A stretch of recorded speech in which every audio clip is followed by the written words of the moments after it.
The sudden quiet was suffocating. 80 co-workers stared down at their notebooks as Reed positioned himself at the front of the conference room, directing attention to my name on his restructuring slide. "Honestly, your role is outdated," he declared, his voice bouncing off the glass walls. "We're moving ahead with younger talent." I sat unmoving. 23 years of loyal work erased in barely 15 seconds. My chest constricted as if someone had cinched metal wire around my ribs and kept twisting. "Crafting luxury pieces by hand is impractical," Reed went on, waving toward his projected charts with polished fingers that had never produced anything besides presentations. "Our new automated lines will boost output by 300%. Artisans like you belong to our past, not our direction forward." Heat crept up my neck. 23 years. I'd begun when this company created just 12 bespoke items a year. Now we produced thousands, each still carrying the subtle traces of human touch. My touch. The quarterly staff meeting had morphed into my public execution. People pretended to read their notes, refusing to look up. I searched the room for allies among faces I'd guided, coached, even hired. Not one lifted their eyes. "We'll be shifting your remaining team members into support roles for the upgraded production system," Reed said, advancing to the next slide. "Your last day will be Friday." I clutched the sides of my chair, knuckles pale. This was real. Truly real. Then a chair scraped across the floor at the back of the room. Every head swiveled as an elderly man gradually rose, the founder, who hadn't attended a staff meeting in years. Leaning heavily on his cane, he cleared his throat. "Do you have any idea who you're addressing?" His voice was soft, but unmistakable. Reed tugged at his tie.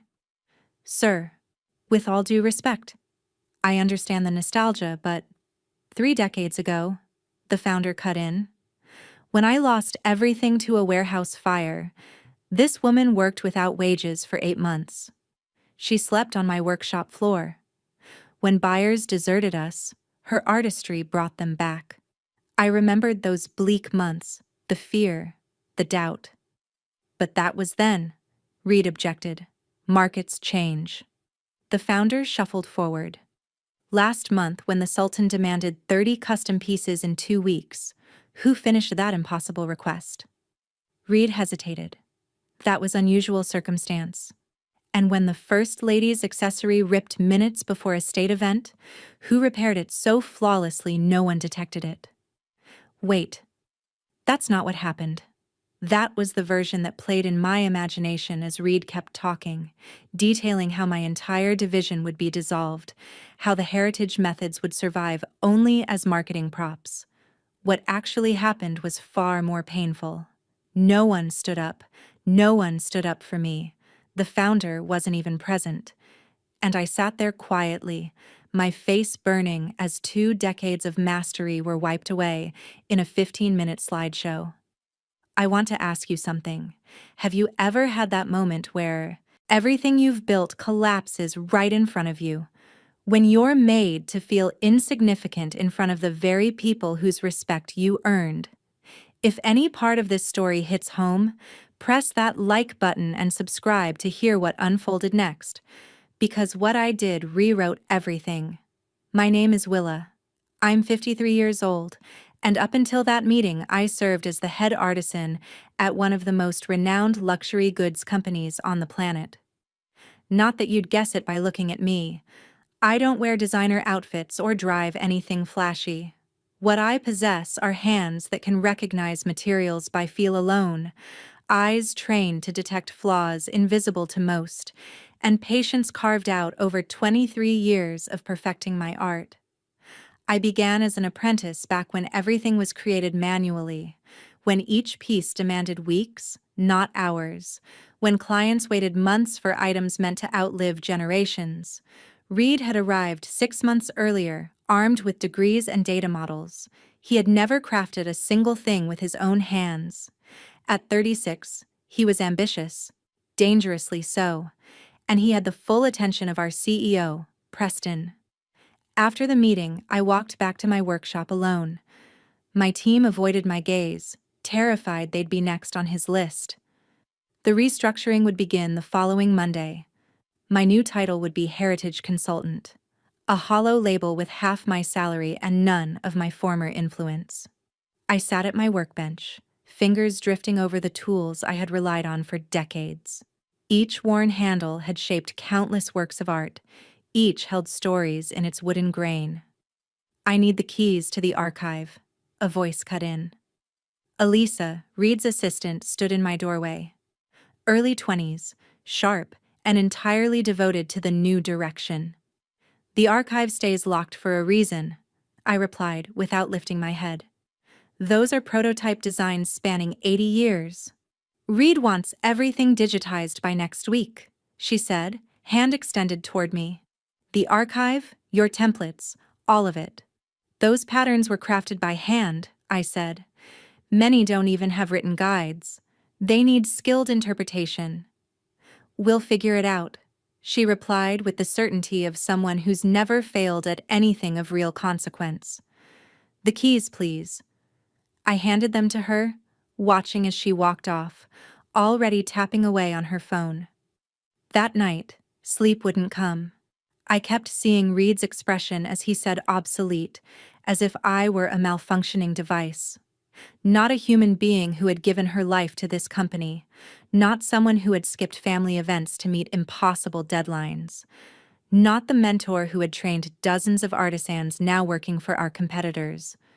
By dawn, my mind was made up. If they wanted me out, I would leave. But not like this. Not erased, not diminished. I arrived early before the cleaning crew had even wrapped up. My workshop was already half stripped. My tools were stacked in boxes marked Heritage Archive. The machines meant to replace us word in the next room, their operators still learning the basics. I checked my watch. I had 30 minutes before anyone else showed up. Opening my personal cabinet, I took out a small wooden box that held the tools my mentor gifted me when I completed my apprenticeship. Tools older than the company itself. These, they could never take from me. As I shut the cabinet, a shadow stretched across the doorway. "You're early," Reed said, leaning against the frame, bidding farewell to the old ways. I met his stare without flinching. Something like that. He stepped inside, glancing around with the look of someone surveying an ancient artifact.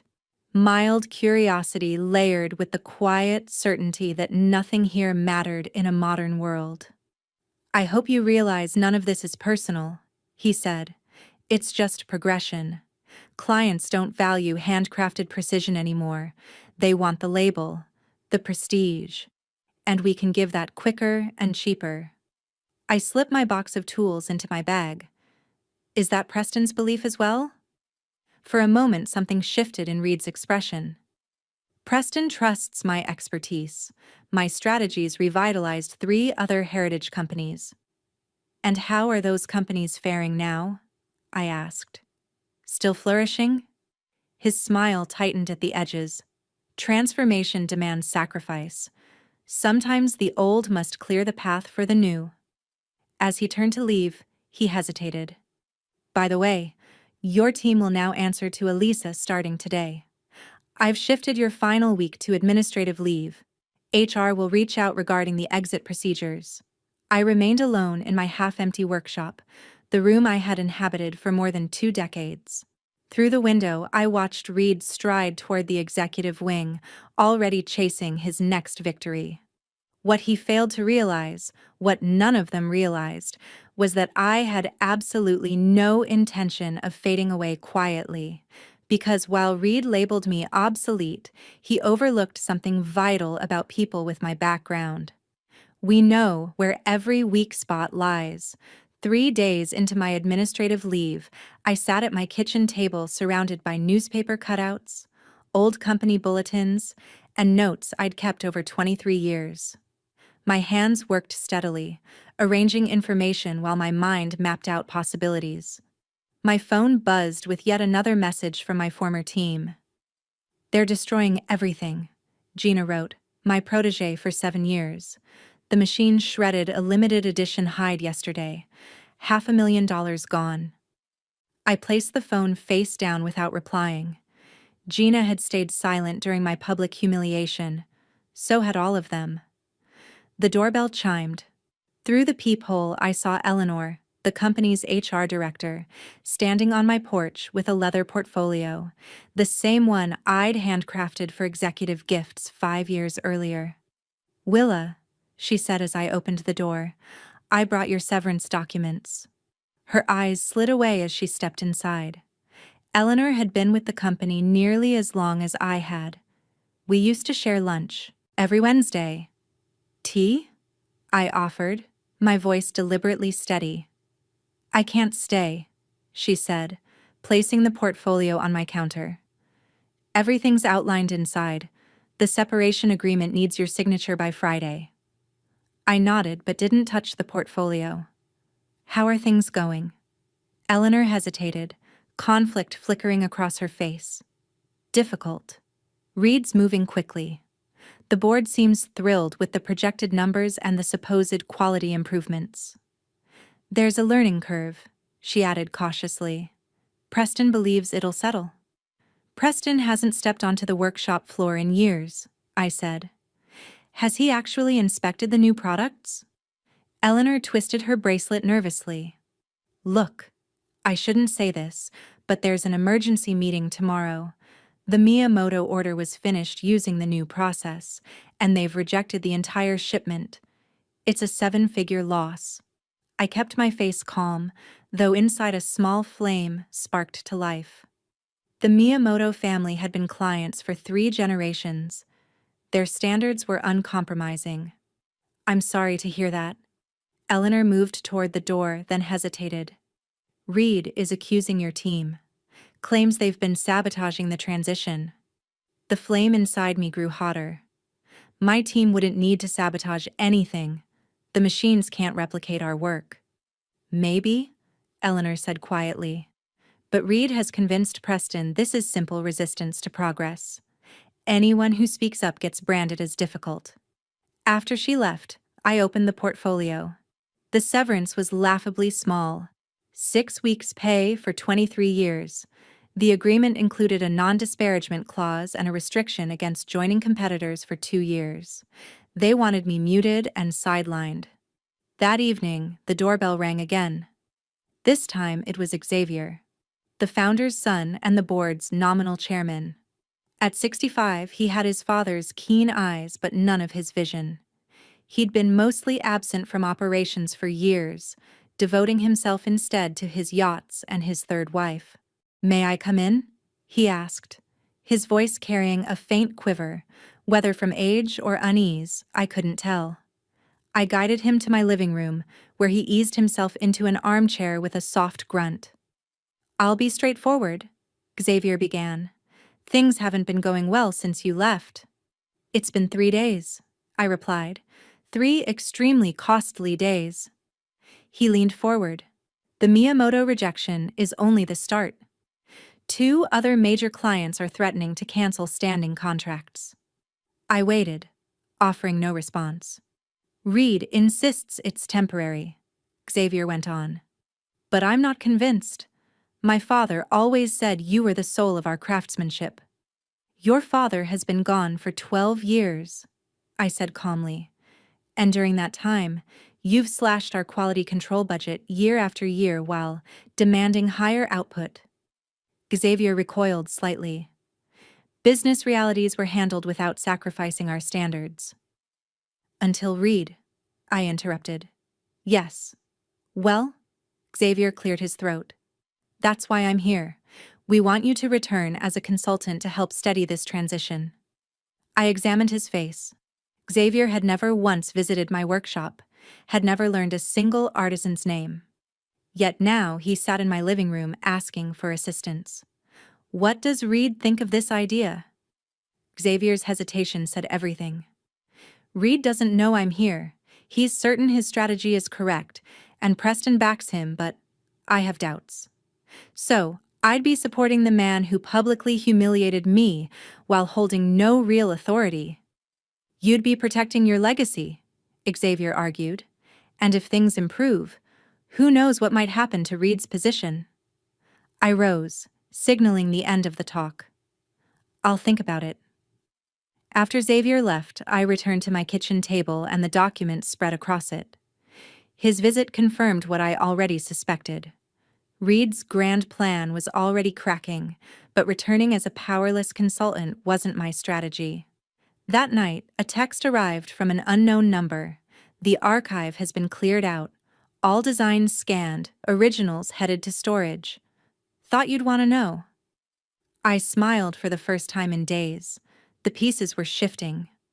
What Reed and Preston couldn't grasp was that the company's true value wasn't the products themselves. It was the knowledge behind them. Knowledge stored in the hands and minds of artisans like me. Knowledge that couldn't be automated or converted into data. Knowledge that, over 23 years, I had meticulously documented in ways only I could access. The next morning, I called Preston's assistant and requested a meeting with the CEO. Not next week, not tomorrow, today. My silence had run its course. Preston's assistant booked me for 4:30 p.m. The dead zone between afternoon meetings and evening obligations. A slot reserved for matters deemed necessary but not urgent. I arrived at headquarters 20 minutes early, pausing in the lobby where my designs rested in glass cases. Pieces that had defined luxury for over 2 decades. As I checked in with security, a group of younger employees walked by, offering me uneasy glances. Word travels quickly. Willa, Preston said from behind his desk, not bothering to rise. I didn't expect to see you again so soon.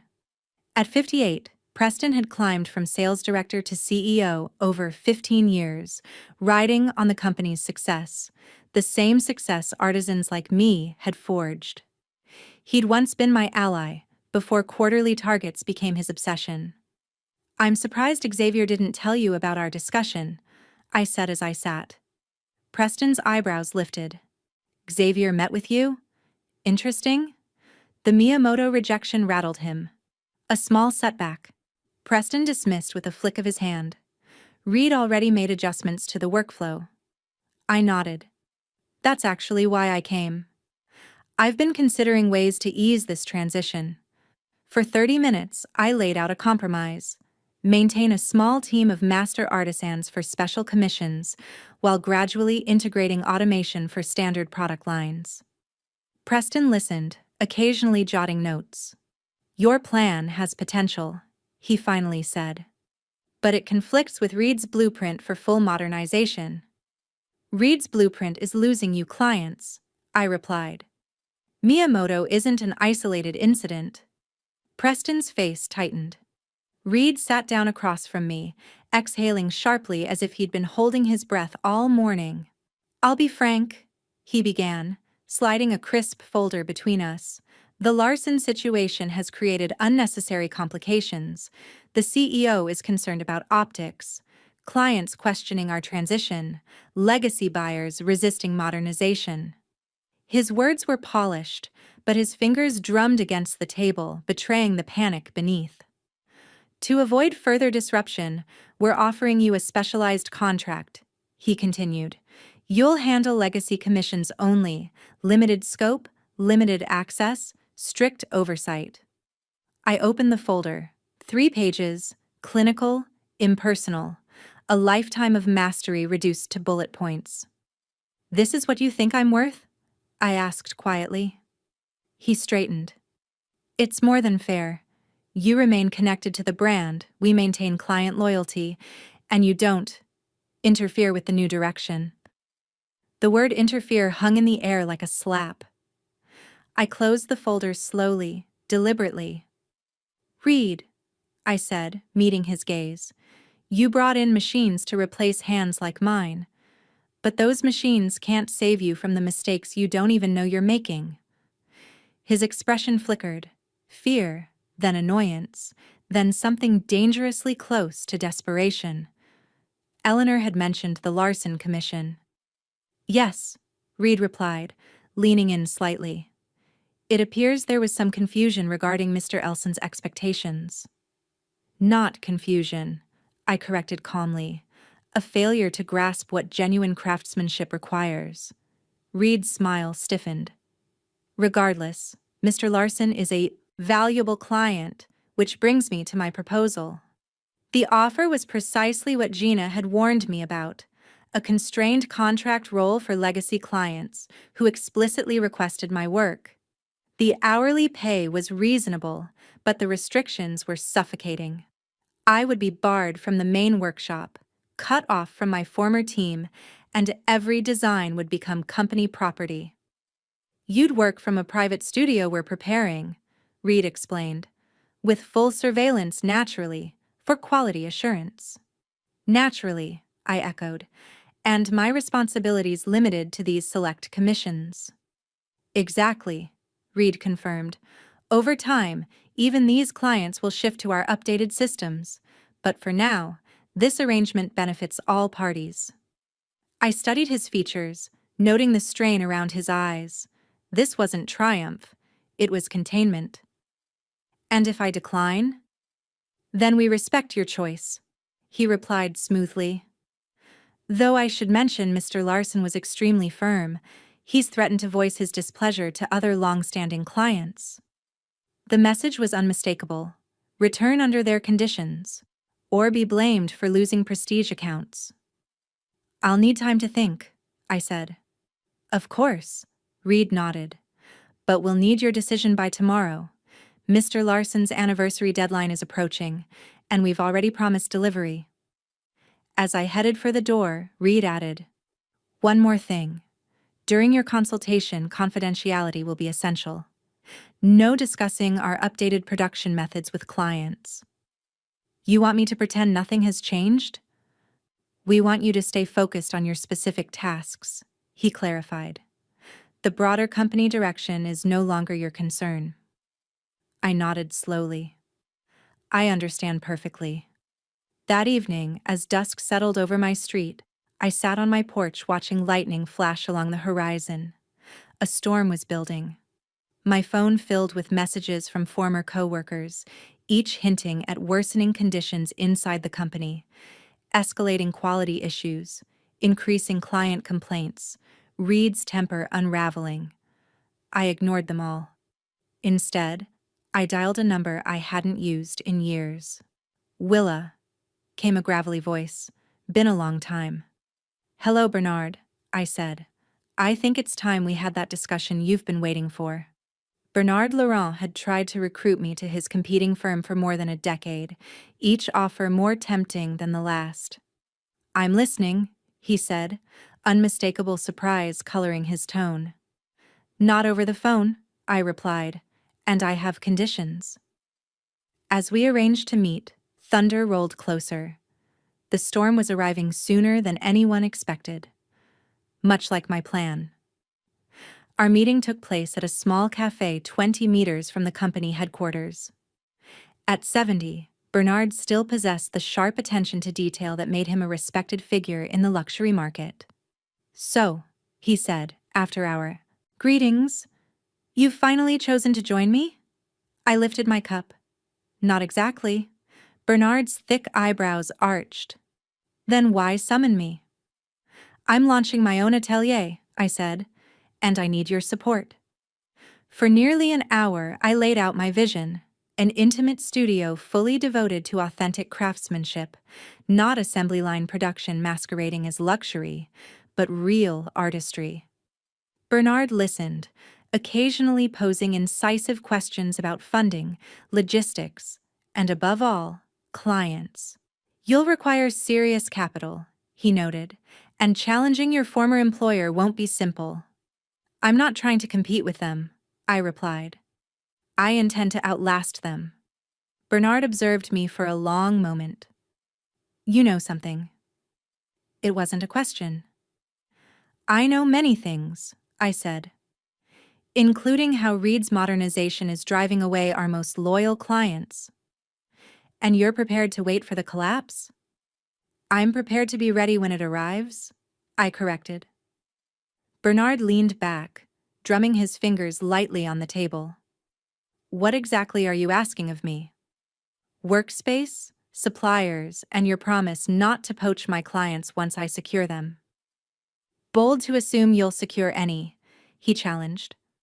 I reached into my bag and set a small notebook before him. This holds confirmations from 12 clients who will follow me wherever I go, Miyamoto and Larson included. Bernard's eyes widened as he scanned the list. These represent nearly 40% of your former company's custom orders. 43%, I corrected. I've been their primary point of contact for years. Many don't even remember the company's name. They remember me. And my non-compete only restricts working for competitors, I added. Not founding my own atelier. Bernard shut the notebook, a slow smile spreading across his lined face. You've planned this far longer than they suspect. The next morning, I phoned Reed and declined his offer. His reaction was instant. You're making a grave mistake, he warned. This industry is evolving. There won't be room for artisans like you much longer. Maybe, I replied. But the future isn't my concern right now. I'm focused on Mr. Larson's anniversary gift. It's due in 3 weeks, isn't it? Reed's brief silence confirmed I was correct. We'll handle it, he said stiffly. I'm sure you will, I replied. Give Preston my regards. 2 days later, I signed the lease for a modest workshop Bernard had helped me secure. It was smaller than my old studio, but filled with natural light, ideal for precise handwork. I spent the week preparing the space, ordering supplies, and creating my new business cards, which read simply, Willa Artisan. On the 8th day after leaving the company, the first call arrived. Is this Willa? The voice belonged to Mrs. Hawthorne, a client of 15 years. It is. They told me you'd retired, she said, irritation evident. But my assistant learned you've opened your own studio. I'd like to commission a piece. By week's end, I had appointments with 7 long-term clients. None had been informed I'd left. They'd been told I was unavailable or assigned elsewhere. Meanwhile, my former colleagues updated me on conditions inside the company. Reed's machines continued producing flawed work. The remaining artisans were accused of sabotage whenever they pointed out defects. Client complaints surged. Gina called on a Sunday night, her voice low. There's an emergency board meeting tomorrow. The Larson piece was delivered yesterday, and it was rejected again. Mr. Larson went straight to Preston. He threatened to contact business journalists about the company's misleading quality claims. It's chaos here, Willa. I thanked her, then spent the evening preparing for the next phase. The following afternoon, Eleanor called. The board wants to meet with you, she said, her tone carrying the fatigue of someone trapped in a corporate storm. Tomorrow morning. About what? They didn't explain, but Xavier was there, and he insisted you be contacted. I agreed to attend, then phoned Bernard to update him. Be cautious, he warned. They might present you with a tempting offer, or they might try to pressure you about client relationships. Either way, I'm in a stronger position than they realize, I said. The clients reached out on their own. The board meeting was set for 10 a.m. in the company's main conference room, the same room where Reed had humiliated me weeks earlier. I dressed with intention, wearing a handcrafted ensemble that subtly showcased techniques distinct to my work. A quiet declaration of worth. The room fell silent when I entered. Around the long mahogany table sat the 9 board members, Xavier among them. Preston held the chair at the head, Reed seated stiffly at his right, a portfolio open before him. Their expressions ranged from anxious to openly hostile. Thank you for coming, Willa, Preston began. We need to discuss a few concerns that have arisen since your departure. I took the empty seat directly across from Reed. What concerns exactly? Xavier cleared his throat. Several of our top clients have voiced dissatisfaction with recent commissions. Some have canceled long-standing orders. That is unfortunate, I said evenly. Reed leaned forward. We believe you've been contacting these clients directly, criticizing our updated production methods. I haven't contacted anyone, I replied honestly. They sought me out. Sought you out? Preston interrupted. How would they even know you'd left? Possibly when their calls specifically for me went unanswered, I suggested. Or when they received machine-made products after years of genuine handwork. Reed's face reddened. The quality issues are temporary. The quality issues are fundamental, I corrected. You can't automate what takes 20 years to master. A heavy silence settled over the table. Xavier finally spoke. The board has reviewed this situation extensively. We believe a recalibration of our strategy may be required. Preston shifted uneasily. What Xavier is implying is that we're considering preserving a small artisan division for select clients while continuing modernization elsewhere. And you want me to run this division? I asked flatly. Yes, Xavier confirmed. With proper authority and compensation, of course. I looked slowly at each face around the table. Most couldn't meet my gaze. I'm afraid that won't be possible, I said. I've established my own studio. Reed's laugh was sharp, almost incredulous. A small workshop can't compete with our infrastructure. I don't need to compete, I replied. I only need to serve my clients. Your clients? Reed's voice rose. They are company clients. Your contact with them was as a company representative. I smiled for the first time. Actually, that's not entirely correct. I opened my bag and pulled out a bound document, sliding it across the table to Preston. What's this? He asked, flipping through the pages. My original employment contract, I said. Along with every amendment over 23 years. You'll notice Section 12, Paragraph 3, specifically addresses client relationships. Preston found the page, his expression shifting as he read. For master artisans, I continued, client relationships developed through personal craftsmanship remain the intellectual property of the artisan, not the company. This clause was created by the founder to ensure artisans were motivated to develop long-term client loyalty. Xavier leaned forward. Is this accurate? Preston nodded slowly. It appears to be, though this clause hasn't been included in contracts for at least 15 years. But it was in mine, I said, and never amended. Reed snatched the contract, scanning it with mounting alarm. This is an oversight, clearly not intended to... It's legally binding, interrupted the company's legal counsel, who had been silent until now. I reviewed these documents when Miss Willa's severance was prepared. The clause is valid. The revelation hung heavy. I had not stolen clients. I had retained relationships that legally belonged to me. Furthermore, I continued, I've never disparaged the company. I simply informed clients who contacted me that I now work independently. Preston closed his eyes briefly. How many? 17 so far, I said. Representing approximately 60% of your custom order revenue. The figure sent a visible shock through the room. Reed's face had gone from flushed to pale. This is unacceptable, he stammered. I will pursue legal action. On what grounds? I interrupted. I've violated no agreements. I've merely exercised rights preserved in my contract. Xavier turned to Preston. We need to discuss this privately. Preston nodded, then addressed me. Willa, would you mind stepping out while we confer?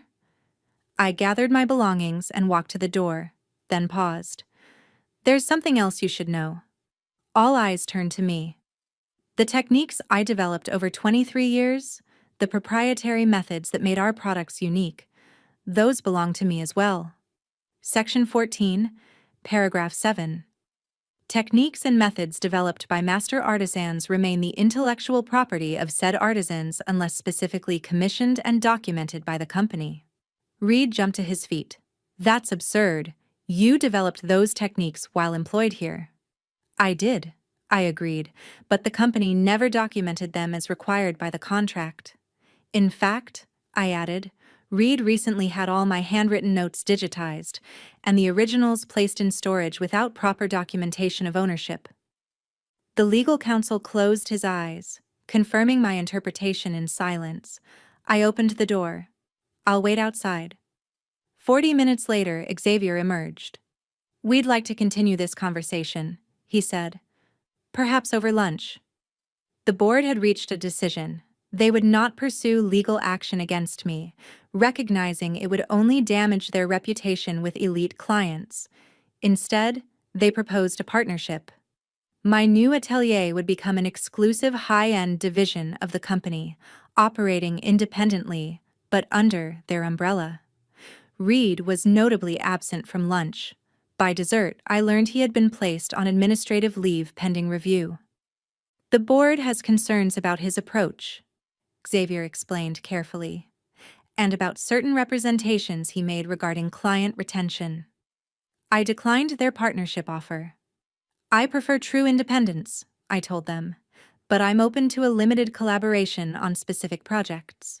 We eventually negotiated an arrangement where I would accept select commissions requiring resources beyond my new studio's capacity. The company would provide materials and infrastructure. I would provide the craftsmanship and client relationship management. 1 week later, Reed was officially removed from his position. The press release cited strategic differences as the reason for his departure. 2 days after that, I received a text from Eleanor. Modernization cost the company $12.8 million in lost orders and rejected merchandise. Your legal contract just saved your legacy and possibly the company. 6 months later, my small atelier was thriving. I had hired 2 apprentices and was teaching them techniques that had taken me decades to perfect. Several former colleagues reached out about joining me, including Gina. I considered each request carefully, remembering their silence during my public humiliation. Bernard visited my studio on a crisp autumn morning. You've created something remarkable here, he observed, examining a piece I was finishing for Mrs. Hawthorne. I created nothing new, I corrected. I preserved something valuable and dismantled Reed's career in the process, Bernard added with a sly smile. I set down my tools. Reed destroyed his own career by devaluing what he didn't understand. Bernard nodded thoughtfully. The oldest lesson in business: never underestimate what appears obsolete to your untrained eye. As I look back, I realize my story isn't really about revenge. It's about value. The value of expertise, patience, tradition. Reed saw me as obsolete because he couldn't see the worth in decades of perfection. His mistake wasn't modernization, it was dismissing the foundation that made the company successful in the first place. If you've ever been undervalued or pushed aside for the new and improved, I hope my story reminds you. True quality endures, experience matters, craftsmanship matters, and sometimes the most powerful response to being called obsolete isn't loud resistance. It's quietly proving your lasting value. If this story resonated with you, please hit that like button and subscribe for more tales of resilience and reinvention. Share in the comments a time when you were underestimated and how you proved your worth. Because in a world obsessed with the new, there is profound power in honoring what endures.